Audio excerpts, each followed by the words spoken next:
Well, students, let's now come to the main forms of the English word. As you know, generally we say that there are three forms of the word.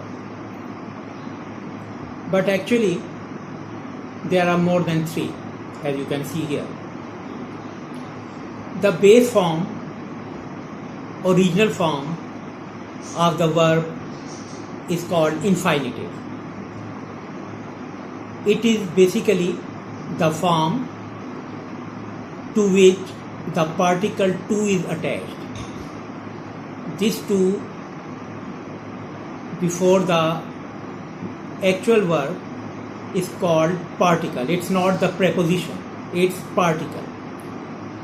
And this particle shows, it's a sign that the verb is in the infinitive. To sing, to travel, to write. When these infinitives have these two particles, they are called full infinitive. They are full infinitive. However, sometimes in a sentence, as we saw in the modal verb, in case of modal verb, these infinitives are used without to. This to particle is dropped there. So when infinitive is without to, it is called bare infinitive. It is called bare infinitive. Without to infinitive is bare infinitive. For example, if you say, I want to write, I want to write. So now to write is full infinitive. But if I say, you must write, you must write. Now in this sentence, must is a modal verb and write is bare infinitive because we are using it without to. Then there is the present form, first form, go, goes, begin, begins. Now, present form may be of these two types, simple or with S or ES. Go, goes, begin, begin, they are present form. Then past form or second form, did, replied, ran, these are past form. Past participle or third form, grown, fallen, surprised, these are past participle, third form. Then present participle or ing form, present participle is ing form. Walking, helping, thinking. So these are the main forms of the English word. We use these different forms in different tenses. Well, next, the discussion of regular and irregular verbs.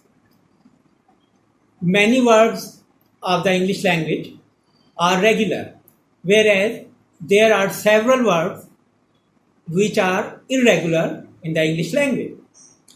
According to the method of formation of past and past participle forms, all verbs are divided into regular and irregular. Now, how we decide whether a given verb is regular or irregular? It is on the basis of the formation of past and past participle form. How these two forms, past and past participle forms, are made, how they are formed. Regular verbs, most of the English verbs belong to regular verbs. The formation of the past form and past participle is carried out using the ed ending. Now regular verbs have this ed ending in their past form and past participle form, in their second form and third form. For example, work is the first form, its second form is verb and third form is also verb. Watch is the first form, second form is watched and third form is also watched.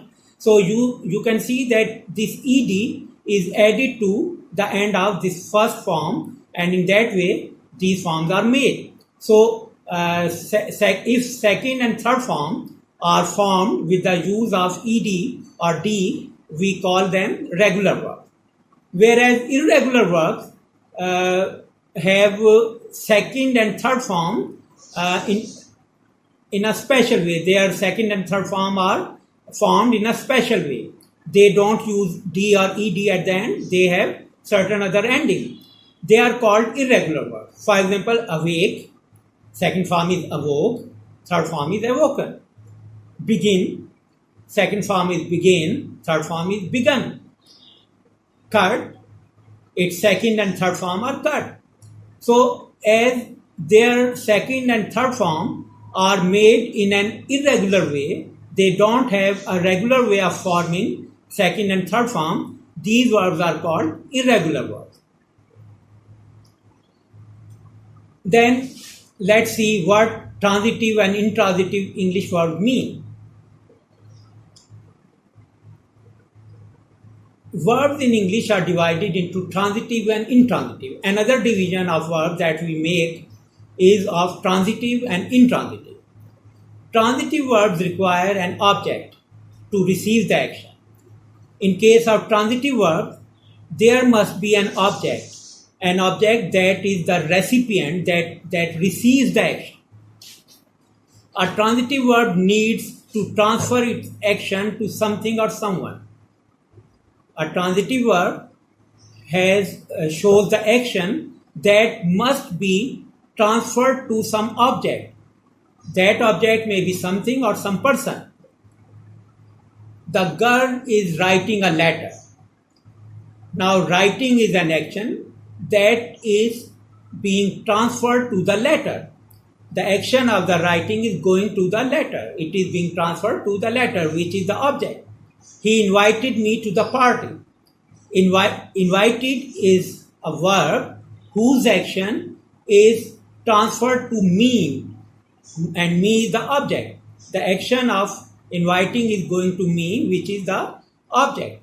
So, invited and writing are transitive verbs. There are many verbs in the English language which are transitive. Then there are intransitive verbs. They do not require an object. They don't need an object because their action is not transferred to something or someone. My friend lives in Karachi. Now, live is an intransitive verb because its action is not transferred to something or some person. His father arrived yesterday.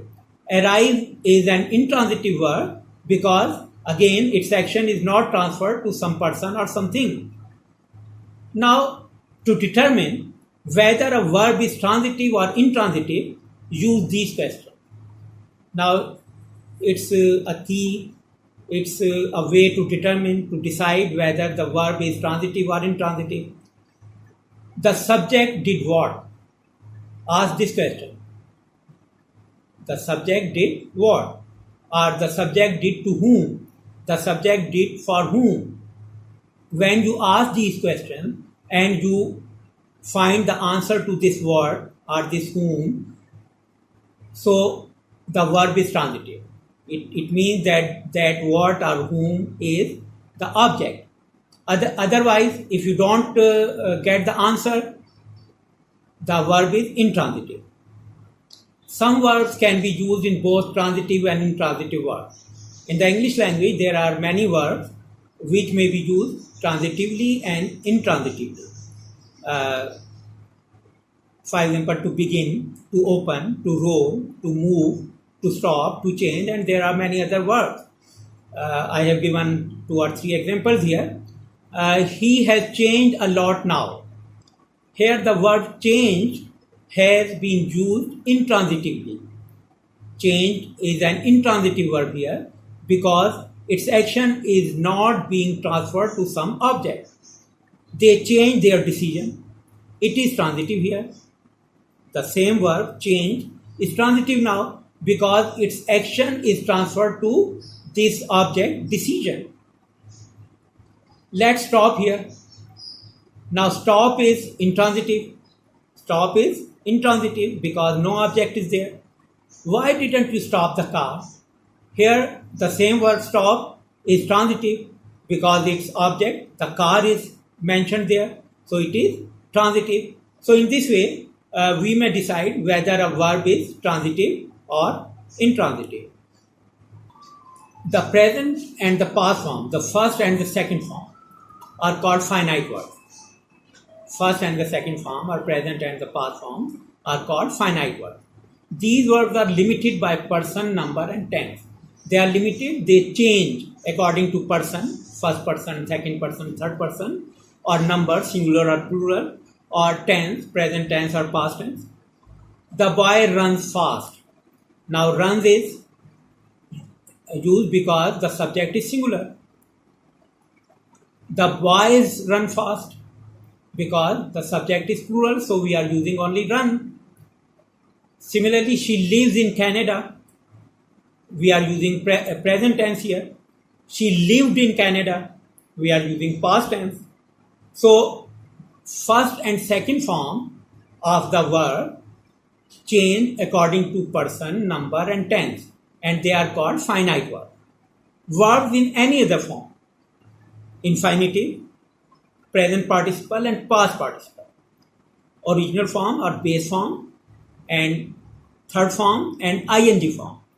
Present participle is ing form and past participle is third form. So verbs in these forms are called non-finite. They are non-finite. This means that they are not limited by number, person, or tense.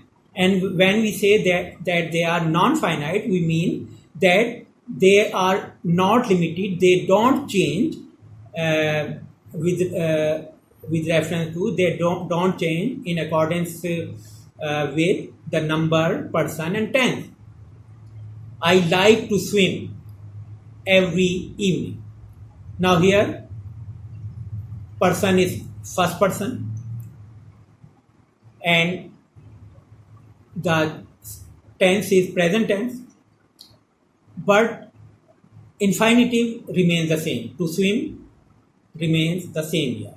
He likes to swim every evening. He is third person, tense is present, but the infinitive to swim remains the same. So in both sentences, infinitive doesn't change, which means that it is non-finite, because non-finite forms of verb don't change with number, person, or tense. So that's the end of our discussion on verbs. Inshallah, in our next lecture, we'll discuss the next part of speech. Thank you very much.